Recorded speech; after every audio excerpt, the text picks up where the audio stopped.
Reim on perustettu 1988 konsernin emoyhtiönä, mutta vanhin ryhmässä oleva yhtiö on perustettu jo 1966.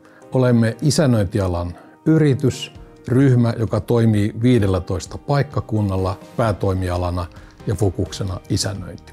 Me katsomme tulevaisuuteen, lähdemme siitä, että arvostamme asiakkaitamme, haluamme heille parempaa tulevaisuutta. Paikallisuus on erittäin tärkeä asia meidän toiminnassamme, eräänlainen fundamentti.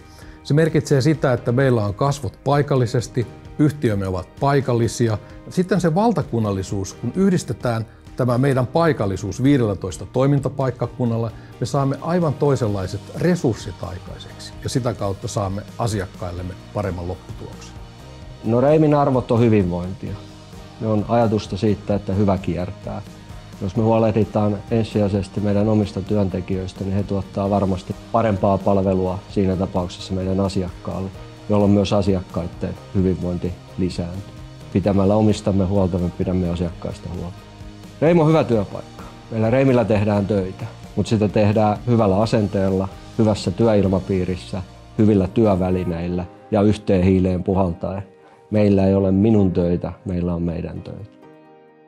Olen todella ylpeä siitä, mitä Reim Groupissa on saatu aikaiseksi. Olen ylpeä meidän porukasta ja meidän porukan arvoista ja siitä, miten pieteetillä ja hyvällä hengellä tätä työtä tehdään.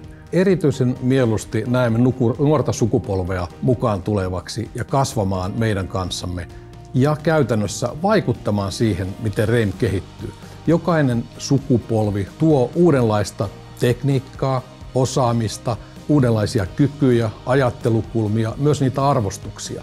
Ja tätä kautta voi tietysti vaikuttaa siihen omaan työnkuvaan, toimenkuvaansa ja siinä kehittymiseen. Haluamme erässä mielessä muodostaa ikään kuin perheen, olla se kotimainen perheyritys ja rakentaa siltä kannalta aivan omalaiset arvot, jossa ensimmäisenä ei ole pelkästään raha. Oikeat arvot ovat avoimuus, rehellisyys, suvaitsevaisuus, toisten kunnioittaminen, tukeminen. Siinä on reimiläisyys tänä päivänä ja olen ihan varma, että myös jatkossa.